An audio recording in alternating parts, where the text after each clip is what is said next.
भागवत भगवान की जय। આપ સૌએ પણ આજ પ્રસાદ લીધો નથી અને શોભાયાત્રાથી ભગવત કાર્યની અંદર જોડાયા છે। ભગવાનની કૃપા હોય, ભગવાનનો અનુગ્રહ હોય તો જ આવું સત્કર્મ થઈ શકે અને એમાં આપણે લાભ લઈ શકીએ। કલેર દોષ બહુત્વાચ પુરાણાર્કો ધુનોદિતઃ। 17 પુરાણ અને એમાં 18મું પુરાણ શ્રીમદ ભાગવત। કલયુગના દોષોને દૂર કરવા માટે આ પુરાણ નામના સૂર્યનો ઉદય થયો છે। રાત્રિના અંધકારને દૂર જેમ સૂર્ય નારાયણ ભગવાન કરે એમ મારા અને તમારા અજ્ઞાનને દૂર કરનાર શ્રીમદ ભાગવતજી છે। ભગવાનનો ગ્રંથ છે।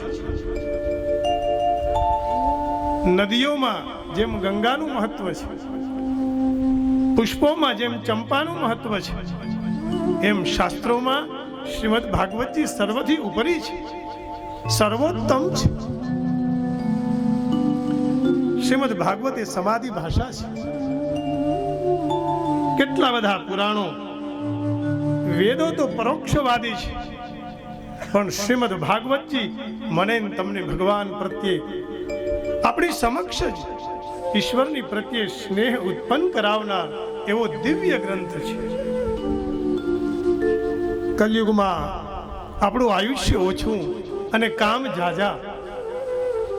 ભાગવતજી કે મંદાસુ મંદ મતયો મંદ ભાગ્યાયુપદ્રુતા। એમાં પાછું ભાગ્ય મંદ હોય, આયુષ્ય ઓછું હોય, એમાં કેટલું જીવનમાં આપણે કરી શકીએ।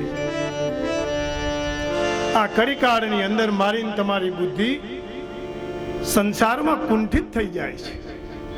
ખરેખર કંઠમાં કૃષ્ણ હોવા જોઈએ, એની જગ્યાએ બુદ્ધિ કુંઠિત થાય। હરિનું નામ હોવું જોઈએ। ભગવાન પોતે અનંત છે, ભગવાનની કથાઓ અનંત છે। તુલસીદાસજી કહે હરિ અનંત હરિ કથા અનંતા, કહી સુનહી બહુવિધિ સબ સંતા। ભગવાન અનંત, ભગવાનનું જીવન અનંત, ભગવાનનું ચરિત્ર અનંત, એવું અનેક સંતો પોતાના મુખથી કહી રહ્યા છે। આ દિવ્ય વાણીને જ્યારે આપણે સાંભળવા જઈ રહ્યા હોઈએ ત્યારે સંતો કે આ કથા હું નથી કરતો, ભગવાન કરી રહ્યા છે, ઈશ્વર બોલાવે છે। શિવજી મહારાજે જ્યારે કથા કહેતા હતા ત્યારે પાર્વતીજીને કહ્યું, દેવી આ કથા કાક ભૂસુંડજીએ મને કહી રહી, મારી નથી। આદિ નારાયણે બ્રહ્માજીને આપી, બ્રહ્મા કે મારી પણ નહીં। બ્રહ્માજીએ નારદજીને અર્પણ કરી, નારદજીએ વેદ વ્યાસજીને અર્પણ કરી, વેદ વ્યાસજીએ સુખદેવજી મહારાજને અર્પણ કરી, સુખદેવજી મહારાજે પરીક્ષિતને કહી સંભળાવી। કોઈ એમ નથી કહેતું કે હું કહું છું, આ ભગવાનની કથા છે, ભગવાન કહે છે। અને યથામતી વાચમ શૌરી કથા લાપઈ। કોણ આ ભગવાનને પાર પામી શક્યું હોય? આ તો હું તમે ભગવાનને પ્રાપ્ત કરવા પ્રયત્ન કરીએ છીએ। ભગવાન દયાળુ છે, કૃપાળુ છે। શિવજી મહારાજ કથા સંભળાવતા પાર્વતી માને કહે કે ઉમા, હું મને મારો તને હું અનુભવ કહું। ઉમા કહું મેં અનુભવ ઉમા કહું મેં અનુભવ આપના, સત્ય હરિ ભજન જગત જગત સબ સર્વના. આ જગતમાં મારો અનુભવ છે હે દેવી, કથા સિવાય ભગવત ભજન સિવાય બધું અસત્ય છે. સત્ય કેવલ હરિભજન જ છે. શ્રીમદ ભાગવત એટલે વ્યાસજીના ત્રીજા નેત્રની પ્રસાદી છે. ત્રીજું નેત્ર ખુલે ને એટલે જ્ઞાન આપોઆપ પ્રગટે છે. જ્ઞાન થતું નથી. વિદ્યાલયમાં છોકરાઓ ભણે અને મેં ભણાવીએ એ તો માહિતી છે. ज्ञान प्रकट होता है. जैसे मां गंगा प्रगटी नरमाथी नारायण बनावવાની નિસરણી છે. પરમહંસોની સંહિતા છે. અને શુકદેવજી પણ પરમહંસ હતા. ભાઈ ભવસાગરને તરવાની નૌકા છે. સૃષ્ટિની સંજીવની છે. અને આ અવનીનું અમૃત છે. આ સંસારમાં જો તરવું હોય તો કોણ તરી શકે? નારદજીના સંવાદ નારદ ભક્તિ સૂત્રમાં નારદજી કહે છે, કહસ તરતી કસ તરતે. આ સંસારમાં ડૂબેલા માયામ યહ સંગમ ત્યજતી યો મહાનુભાવમ સેવતે સ નિર્મમો ભવતે. સંતોનો સંગ કરે, ભાગવતજી જેવા ગ્રંથોનું અધ્યયન કરે એ આ સંસારમાંથી તરી જાય છે. ભક્તો, આ કથા કેવલ વાર્તા નથી. આ કથા મારીને તમારી વ્યથાને દૂર કરે છે. અને વૃથા કંઈ સંસારમાં કરતા હોઈએ એનાથી આપણને પ્રભુ તરફ લઈ જનાર એક મહાન દિવ્ય ગ્રંથ છે. માયાને તરવા માટે તો સંગને છોડવો જોઈએ. અને સંગ સંતોનો થાય, શાસ્ત્રનો થાય તો જીવન દિવ્ય બની જાય છે. ભાગવતજીના અર્થની ચર્ચા કરતા કહ્યું, ભા નામ ભા દીપ્તૌ, ગા નામ ગતિશીલ, ભાષ્યે ભાષ્યતે સર્વ વેદેષુ, ગીયતે નારદાદિભિ, વદંતિ ત્રિભિ લોકેષુ, તરંતિ ભવસાગરઃ. જે મનુષ્ય શ્રીમદ ભાગવતજીના શરણે જાય એ માણસ તરી જાય છે. નહીં તો આ સાગર તરવો કઠિન છે. ભગવત કૃપા વિના કંઈ થઈ શકતું નથી. માણસ કોઈ સત્કર્મને આદરે એટલે પેલા એને યત્ન કરવો પડે. અને યત્ન ન કરે તો ક્યારેય કાર્ય સફળ થતું નથી. સુભાષિતમાં બહુ સરસ વાત કરી, ઉદ્યોગિનમ પુરુષ સિંહમુપૈતિ લક્ષ્મી, દૈવેન દૈવમિતિકા પુરુષા વદંતી, દૈવમ નિહત્ય કુરુ પૌરુષમાદિશક્ત્યા, યત્ને કૃતે યદિ ન સિદ્ધ્યતિ કોત્ર દોષઃ. યત્ન કર્યા પછી પણ જો સફળતા ન મળે તો કોનો દોષ? પણ યત્ન કરવો જોઈએ. યત્ન કર્યા પછી ઈચ્છા થવી જોઈએ. ભગવાન યત્નમાં સહકાર આપે, આપણી ઈચ્છા થાય. અને જો ઈચ્છા થાય તો પરમાત્મા અનુગ્રહ કરે. આ મનોરથી પરિવારની ઈચ્છા થઈ, પ્રયત્ન કર્યો અને ભગવાનની કૃપાથી અનુગ્રહ થયો. એટલે શ્રીમદ ભાગવતજી અહીંયા પધાર્યા. ખરેખર કથા મને તમને રૂચવી જોઈએ. કથા પચે, રૂચે અને જચે તો હોજરીમાં જેમ અનાજ આપણે ભરીએ અને જેટલું આપણે લઈએ એટલું જ આપણું, એમ કથા પચવી જોઈએ. કથામાં કેટલી સંખ્યા થઈ છે એનું મહત્વ નથી, પણ કથા કેટલા સાંભળે અને જીવનમાં ઉતારે એનું મહત્વ છે. શ્રવણ ત્યારે સફળ થાય જ્યારે જીવતા શીખીએ છીએ. પ્રભુનું નામ જ પૂર્ણ વિરામ છે. તુલસીદાસજી કહે, બહુ મારા જીવનમાં હું ભટક્યો, બહુ મેં સત્કર્મ કર્યા, પણ જ્યારે પ્રભુના ચરણે ગયો ત્યારે પૂર્ણ વિરામ આવ્યો. મારું ને તમારું જીવન ક્યાંક આશ્ચર્ય ચિહ્ન વાળું હોય, ક્યાંક પ્રશ્ન ચિહ્ન ઊભો થાય, પણ ભક્તોનું જીવન એ તો પૂર્ણ વિરામ છે. તુલસીદાસજી પોતાની ભાષામાં કહે, જાકી કૃપા લવલે સતે મતિ મંદ તુલસીદાસ, પાયો પરમ વિશ્રામ રામ સમાન પ્રભુ નાયકો. પ્રભુ કૃષ્ણ સિવાય ક્યાંય પરમ શાંતિ છે જ નહીં. રામ સિવાય, શિવ સિવાય ક્યાંય શાંતિ નથી. 84 ફેરા ફરી અને આ મનુષ્ય જન્મ પ્રાપ્ત થયો છે. જુઓ ને, ભોજનની વ્યવસ્થા, પાણીની વ્યવસ્થા, હવાની વ્યવસ્થા અમારા ને તમારા માટે ઈશ્વરે કરી છે. કેટલો સુંદર પવન આવી રહ્યો છે, અને એનું આપણને ક્યારેય મહેનતાણું અથવા એનું મૂલ્ય ભગવાન લેતા નથી. ઈશ્વરની કૃપાથી, અનુગ્રહથી પ્રાપ્ત થાય છે.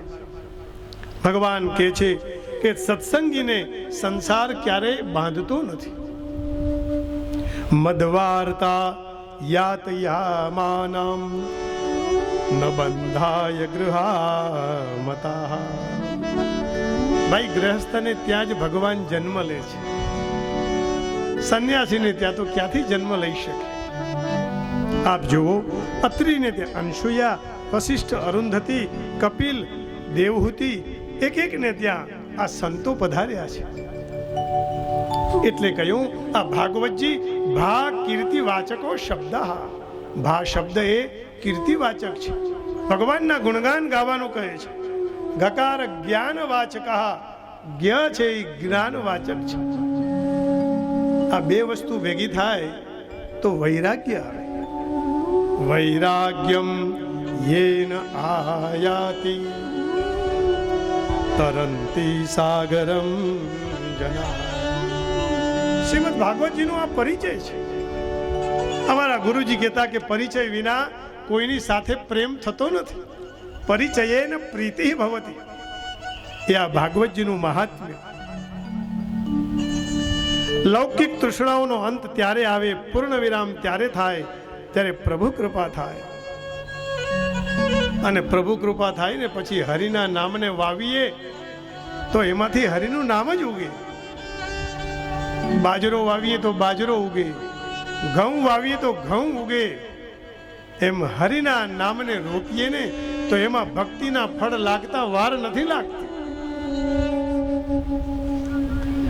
જ્ઞાનરૂપી સાબુ એક કપડામાં લગાવીએ, પણ કપડું કોરું હોય તો એ સાબુ લાગે નહીં. કપડાને ભીનું કરવું પડે જ્યાં ભક્તિની વિનાશ આવે. અને એમાં જ્ઞાનરૂપી એ સાબુ લાગે, વૈરાગ્યનો ધોકો મારે એને, એ વસ્ત્રને, અને હૃદયના તાપથી એને જ્યારે સુકાવાય ત્યારે ભગવાન પ્રગટે છે. પ્રભુ કૃપા ત્યારે થાય છે, ત્યારે તન પવિત્ર થાય, મન પવિત્ર થાય.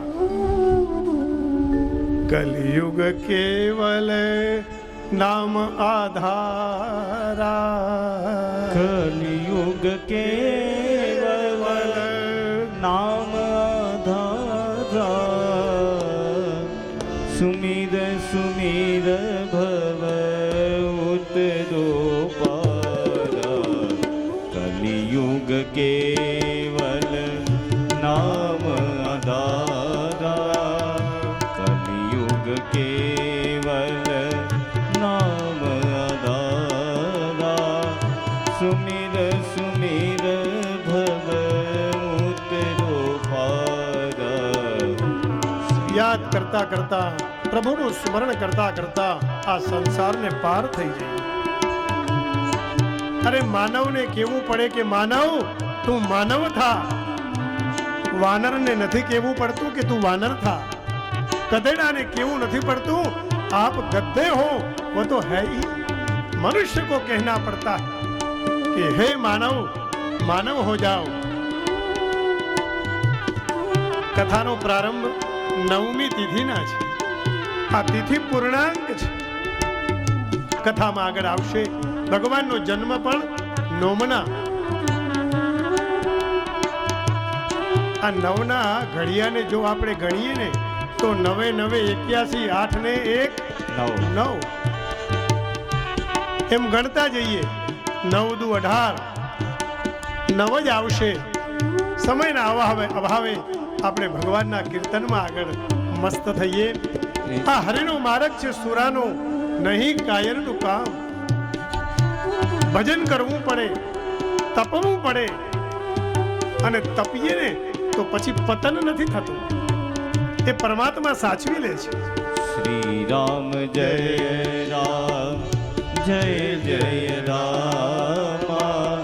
શ્રી રામ જય રામ, જય જય રામ. શ્રી રામ જય રામ, જય જય રામ. જો ભજન નહીં થાય તો ફરી પાછું પુનરપી જનનમ પુનરપી મરણમ પુનરપી જનની જઠરે શયનમ ઇહ સંસારે ખલુ દુસ્તારે કૃપયા પારે પાહી મુરારે. ભજ ગોવિંદમ ભજ ગોવિંદ.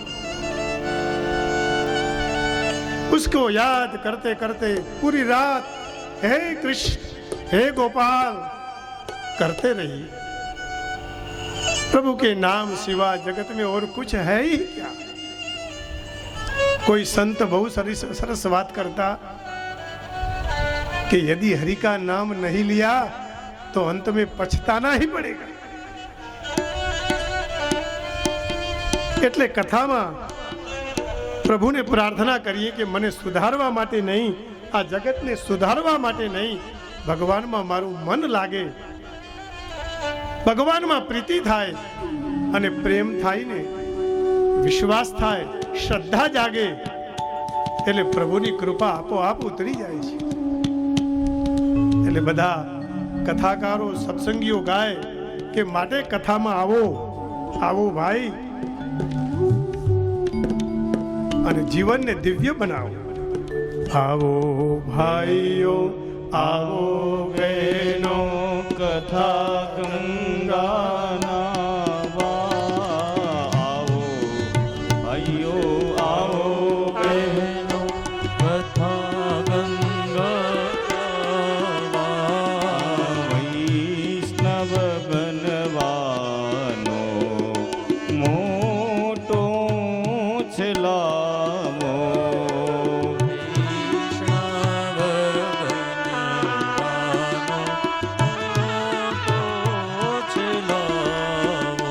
ગંગાથી તન શુદ્ધ થાય એટલે શરીર શુદ્ધ થાય, ભગવાનના નામથી મન શુદ્ધ થાય.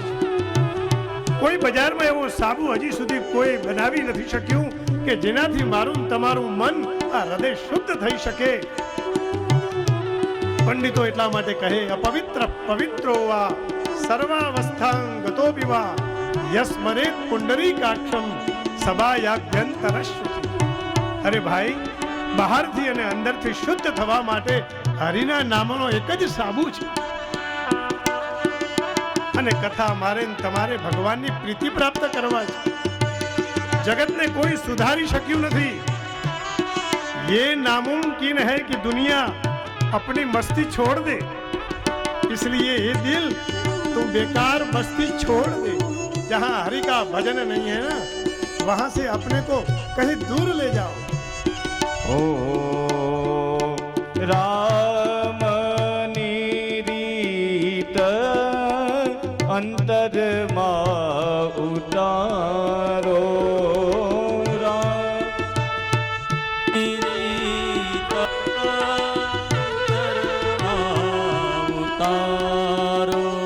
એ દુર્ગુણ છોડો ત્યાગો ખોટા વિચારો. આવો ભાઈઓ આવો બહેનો કથા ગંગાના વૈષ્ણવ થવા માટે લેવા દે બોલાવો. स्वर्गे सत्ये च कैलासे वैकुंठे नास्त्ययं रसः अतः पिबन्तु सद्भाग्यात् मामा मुञ्चत करिचित्. આ જીવિકાનું શિક્ષણ નથી, આ તો જીવનનું શિક્ષણ છે. પૈસો તો જે નસીબમાં હશે એટલો જ પ્રાપ્ત થશે. બડે ભાગ માનુષ તનુ પાવા, સુર દર્લભ સબ ગ્રંથની ગા. બહુ પુણ્ય કર્યા હશે ત્યારે મને ને તમને આ માનવ દેહ મળ્યો છે. આ મફતમાં નથી મળ્યો. કેટલા કેટલા જન્મોથી હરિને યાદ કર્યા ત્યારે આ દેહ મળ્યો છે. આવો આવો આવો ભગવાનની પાસે આવો, એનું સંકીર્તન કરીએ. સીતાના સ્વામીનું સ્મરણ કરતા, સીતાના સ્વામીનું સ્મરણ કરતા, ઓ રાધાના સ્વામીનું સ્મરણ કરતા, રાધાના સ્વામીનું સ્મરણ કરતા, ત્રિવિધના સૌ તાપને ટાળો, વૈષ્ણવ થવા માટે લેવા દેવો લાવો. આવો ભાઈઓ, આવો બહેનો, કથા ગંગાના વૈષ્ણવ થવા માટે લેવા દેવો લાવો. ભગવાનના સંકીર્તન કરતા કરતા ભગવાનમય બનીએ. પરમાત્માએ આ દેહ આપ્યો છે અને એ દેહનો સદુપયોગ થાય. હરિના નામમાં વસ્તુનિષ્ઠ ન બનીએ, વ્યક્તિનિષ્ઠ બનીએ અથવા વિભુનિષ્ઠ બનીએ, પરમાત્મામય બનીએ. કોઈ પણ વસ્તુની પ્રાઇસ પણ એની કરતા વેલ્યુની વધારે મહત્વ છે. બજારમાં દૂધ લેવા જઈએ તો એની કિંમત હોય, પણ શ્રીમદ ભાગવતજી એ તો ખરેખર વેલ્યુ વાળી અદ્ભુત એક ગ્રંથની સરિતા છે. મારા અને તમારા જીવનમાં આ સત્સંગની પ્રાપ્તિ પ્રભુ કૃપાએ થાય છે. રામકૃષ્ણ પરમહંસ પોતાનું જીવન સાથે એક ડાયરી રાખે. એક શેઠ હતા, ફરતા ફરતા જ્યાં જ્યાં જાય ત્યાં જ્ઞાનની પ્રાપ્તિ કરે. ડાયરીને પેન સાથે રાખી. બન્યું એવું કે એક શહેરમાં ફરતા ફરતા જતા જતા બંગલામાં ક્યાંક આગ લાગી. આ આગ લાગતા બંગલામાંથી બધું જ વસ્તુ બહાર લાવ્યા અને પછી પેલા નોકરોએ પૂછ્યું, શેઠ હજી કાંઈ બાકી રહી ગયું છે? ત્યારે એ શેઠને યાદ આવ્યું કે બધું જ આવ્યું, પણ મારો દીકરો અંદર રહી ગયો. બળબડતી આગમાં એ મકાન તો બળી ગયું. મારા અને તમારા જીવનમાં આ મૂલ્ય વસ્તુ જો બળી જશે, ખાક થઈ જશે, તો જીવનમાં સુગંધ ક્યાંથી આવશે? ભૂલાય નહીં કે મારી આ મૂલ્ય વસ્તુ, આ શરીરથી ભગવાનનું ભજન થઈ જાય. અને આપણે જ આપણા ગુરુ, આપણે જ આપણા શત્રુ ભગવાન કૃષ્ણ અર્જુનને ગીતામાં કહે કે અર્જુન, ઉદ્ધરે દાત મનાત્માનમ આત્માનમ અવસાદય, આત્મૈવ આત્મનો બંધુ आत्मैव रिपुरात्मना। अर्जुन, तुम ही तुम्हारे मित्र हो, तुम ही तुम्हारे शत्रु हो, तुम ही तुम्हारे गुरु हो। अब कल्याण के लिए आगे चलो, अपने जीवन को सुगंधितमय बनाओ। એટલે વસ્તુનિષ્ઠ ન બનીએ, વ્યક્તિનિષ્ઠ ન બનીએ, પણ વિભુનિષ્ઠ બનીએ। પ્રભુમાં વિભુનિષ્ઠ થાય, પ્રભુમાં નિષ્ઠા જાય, અને આવો અવસર વારંવાર નથી મળતો, પ્રભુ કૃપાએ પ્રાપ્ત થાય। ઘણી બધી કથા કરતા ભગવાનના જીવનમાં એક જ વસ્તુ શાસ્ત્રમાં કહી, એકમ શાસ્ત્રમ દેવકી પુત્ર ગીતમ। ભાઈ, એક શાસ્ત્ર એવું છે કે જે દેવકી પુત્રનું ગાયેલું છે, એટલે ગીતાજી અને દેવકી પુત્રનું આખું જીવન ચરિત્ર એટલે શ્રીમદ ભાગવતજી. કથા એ પ્રમાણે છે, વલ્લભાચાર્ય મહારાજને એમના ભક્તોએ પૂછ્યું કે આ જગતમાં સૌથી મોટું કોણ? વલ્લભાચાર્યએ કહ્યું કે જો હું કહી દઈશ તો પછી ભક્તો સ્વીકારશે નહીં, બે ભેદ પડશે, અદ્વૈતવાદની જગ્યાએ દ્વૈતવાદ ઊભો થશે. એટલે કહ્યું કે જગન્નાથજી ભગવાનના મંદિરમાં એક પેન અને કાગળ રાખી દઈએ, સ્વયં પ્રભુ જ લખી નાખે અને એ જ જવાબ આપે કે આ જગતમાં સૌથી મોટું કોણ? સંધ્યા આરતી થઈ ગઈ, ભગવાનને ભોગ લગાવાયો, શયન આરતી થઈ ગયા પછી એક પેન અને કાગળ ભગવાનના ચરણમાં મૂકી દીધા છે. પૂજારીએ ભગવાનને શયન કરાવ્યું, મંદિરને તાળા લાગ્યા અને વહેલી સવારે નિત્યક્રમ મુજબ મંદિર ખુલ્યું, આરતી થઈ, બધા ભક્તો હાજર, બધાને મનમાં એ જ ઉત્સાહ કે શું હશે, કોણ મોટું? ત્યારે ત્યાં એક શ્લોક લખાયેલો, એકમ શાસ્ત્રમ દેવકી પુત્ર ગીતમ એકો મંત્ર તસ્ય નામાનિયાનિ કર્માપ્યેકમ તસ્ય દેવસ્ય સેવા. આ ભગવાન કૃષ્ણનું જે ગીત ગાયું, કૃષ્ણનું, એ શ્રીમદ ભાગવતજી સર્વોત્તમ અને ભગવાન કૃષ્ણ સર્વોત્તમ. એમની સેવા કરવી એ સર્વશ્રેષ્ઠ, એમનો મંત્ર ગાવો એ જ સર્વશ્રેષ્ઠ. આ કૃષ્ણ નામ એમાં બધા જ આવી જાય. હા, કોઈ એક નામથી એવું નહીં વિચારવાનું. ઘણીવાર કથામાં કહીએ કે એક વ્યક્તિ પિતા પણ હોય, પતિ પણ હોય, મામા પણ બને, કાકા પણ થાય, દાદા પણ થાય, મિત્ર પણ થાય, ભાઈ પણ થાય. એક વ્યક્તિના જો આટલા બધા રૂપ થઈ શકતા હોય તો ભગવાનના તો હોય જ નહીં. એમાં પછી શંકા જ શું કરે? એટલે કે ને હરિ તારા નામ છે હજાર, પણ ભગવાનનું કામ એક છે, બધાને સરખું આપે છે. એ તો મારી તમારી દ્રષ્ટિ શુદ્ધ નથી, મને તમને ભાવ નથી, એટલે આપણે કહીએ કે મારી પાસે આ નથી, મને ભગવાને આ આપ્યું નથી. ભાગવતજીની પ્રશંસા કરતા સંતો કહે કે કોઈ પોતાની પ્રશંસા સ્વયં ન કરે, બડા બડાઈ ના કરે. કોઈ મોટો માણસ પોતાની પ્રશંસા કરે? નહીં કરે. બડા બડાઈ ના કરે, બડા ન બોલે બોલ, હીરા મુખસે ના કહે, લાખ હમારા. આવું આ દિવ્ય શ્રીમદ ભાગવતજી છે. સ્વયં ભાગવતજી ના કે, પણ સંતો કે આ સંસારની અંદર ત્રણ વસ્તુ દુર્લભ છે. દુર્લભમ ત્રયમેવૈતદ દેવાનુગ્રહકારકમ અથવા દેવાનુગ્રહ હેતુકમ મનુષ્યત્વમ મુમુક્ષુત્વમ મહાપુરુષ સંશય. એક તો આ મનુષ્ય દેહ મળ્યો છે ને, એ બહુ મોટી કૃપા છે, દુર્લભ છે. પણ મને તમને મળી ગયા પછી કોઈ પણ વસ્તુ આપણા હાથમાં આવી જાય પછી આપણને એનું મૂલ્ય સમજાતું નથી. આવ્યા છીએ અને કે ભોગ અને વિલાસની અંદર પડી જઈએ અને જીવનને અવળે માર્ગે લઈ જતા હોઈએ છીએ.